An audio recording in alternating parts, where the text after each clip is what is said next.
Welcome back, everybody. We are diving into something pretty amazing today.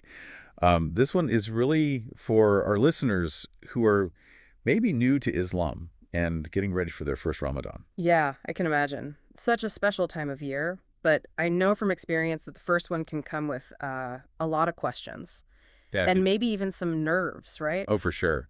Lots of anticipation, but maybe some worry too. We're actually going to be checking out this awesome guide that we found. It's called Ramadan Guide, a new Muslim's journey of faith. I think it's going to be super helpful for anyone in that situation because it really lays things out in a clear way.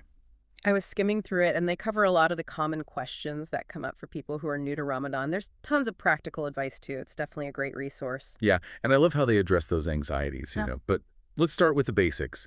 What does the guide highlight about what Ramadan really means at its core? Well, they emphasize that it's about so much more than just not eating or drinking during the day. Mm. It's really a journey of spiritual growth and a time to get closer to Allah. Yeah, I remember hearing that when I was first learning about Islam, but I didn't really grasp how it worked. Like, Yeah. how does fasting actually do that? Make you closer to Allah, I mean. That's a really good question. And the guide gives a pretty cool explanation. It says that when you're intentionally denying yourself those basic physical needs, you start to become more in tune with your spiritual needs. Oh, that makes sense. Like shifting your focus, right? Exactly. Instead of being preoccupied with worldly desires, you're more aware of your connection with Allah.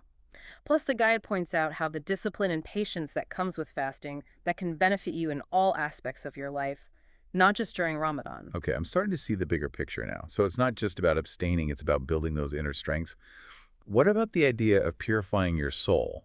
How does that fit in? Right. That's another key aspect they highlight. And the guide actually uses this analogy. It says, just like we cleanse our bodies, Ramadan is a time to cleanse our hearts and minds. Let go of those negative thoughts and habits. Seek forgiveness from Allah, and then fill that space with gratitude. It's like hitting the reset button. I like that. So that's the deeper meaning. But let's get real for a second.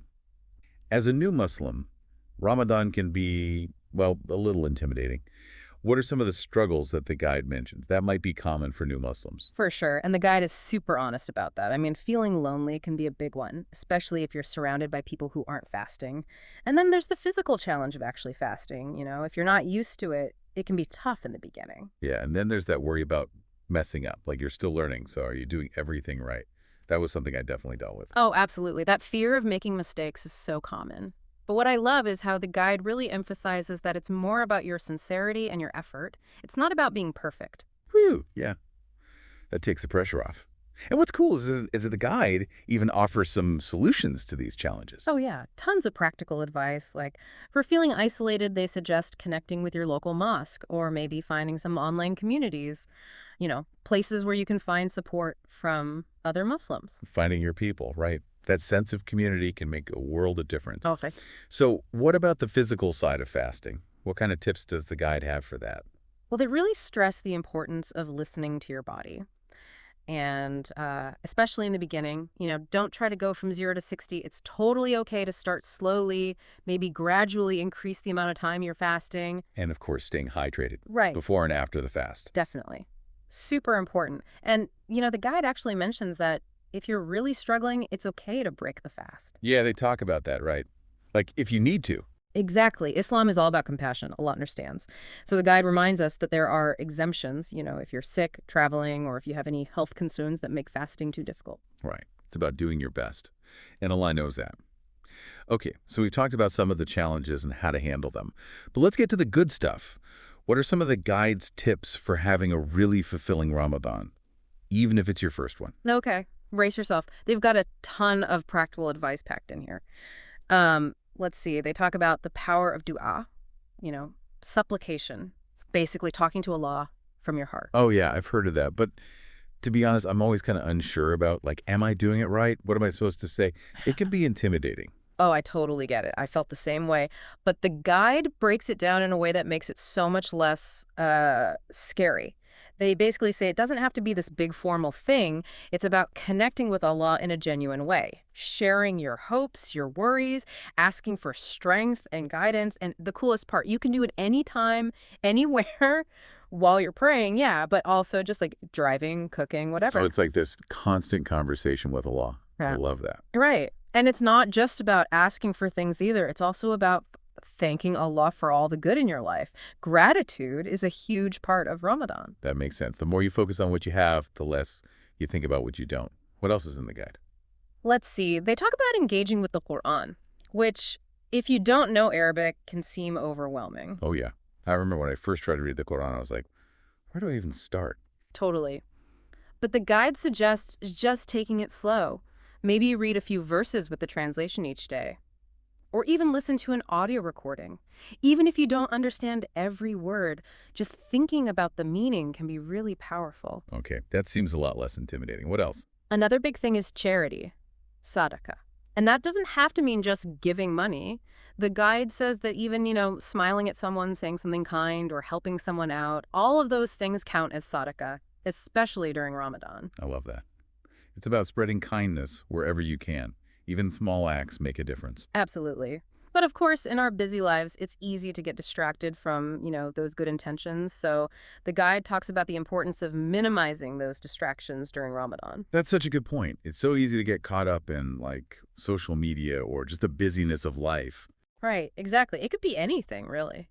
Excessive social media, mindless scrolling, or, just being in environments or having conversations that drain you, that aren't positive. The guide encourages you to really use Ramadan as a time to, like, cleanse your mind, connect with Allah through prayer and reflection, surround yourself with things that lift you up. So it's about being mindful, intentional with your time and energy. Yeah, and speaking of being mindful, the guide also has this really cool section on breaking the fast. Oh, right. I remember that. Yeah, and they actually share how the Prophet Muhammad, peace be upon him, would break his fast. He'd start with the dates and water, followed by a nice, balanced meal. Okay, that's actually really helpful. It's not just about, like, stuffing your face after a long day of fasting. It's about easing back in. Exactly. And really savoring the food, being thankful for that blessing. It's amazing, when you think about it, how much, like, intentionality there is in Ramadan. Every aspect has so much thought behind it. It's true. It all ties together in such a beautiful way. And actually, speaking of that, there's this awesome prayer in the guide specifically for new Muslims. And I think it just really captures what Ramadan is all about. Ooh, I'd love to hear it. Would you mind sharing that with our listeners? Of course. Ya Allah, you are the most merciful, the most loving. This is my first Ramadan, and I come to you with a heart full of hope and gratitude. Guide me through this journey, strengthen my faith, and make my fasting easy. Ya Allah, forgive my past sins, cleanse my soul, and open my heart to the beauty of Islam. Fill my days with patience, my nights with peace, and my heart with unwavering trust in you. Surround me with those who remind me of you, and make this Ramadan the start of a lifelong connection with you. Ameen. Wow, that was really powerful. It's so moving, especially the way it expresses that hope, the gratitude, that need for guidance. It really gets at that feeling of surrendering to Allah's will, and just wanting to be close to Him, seeking His forgiveness. It's something you can always come back to throughout the month whenever you need that little reminder. Absolutely. I know I'll be using that one. Well, we covered a lot of ground today. The deeper meaning of Ramadan, those common struggles, and of course, tons of practical tips. What would you say is the, like, biggest takeaway, a thing you really hope our listeners, especially those new to all this, will remember? I think the most important message is that Ramadan is a gift. This time for amazing spiritual growth, transformation, but it's also a journey, right? Yeah. And like any journey, there might be bumps along the road. It's okay. Allah sees your effort, your sincerity, and ultimately that's what matters most. Couldn't have said it better myself. Mm-hmm. And for anyone listening who's about to experience their first Ramadan, just embrace it. Go into it with an open heart and that spirit of learning and growing. And remember, you're not alone. There's a huge community of Muslims ready to support you. And of course, Allah is always with you, guiding you. So true. Before we wrap up, just a quick reminder to subscribe if you're loving these deep dives. We explore all sorts of interesting topics. And please, if you know someone who might find this helpful, especially someone who's new to Islam and getting ready for Ramadan, share it with them. Oh, and don't forget to check out the links in the description. We'll have a bunch of awesome resources there and info about some communities you can connect with if you need support. We wish you a blessed and fulfilling Ramadan. May it be filled with peace, joy, and a really deep connection with Allah. Ameen. And that brings us to the end of another deep dive.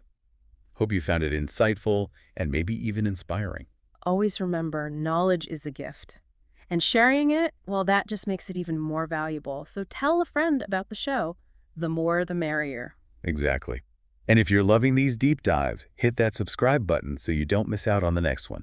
Until next time, keep exploring, keep learning, and keep diving deep. Take care, everyone.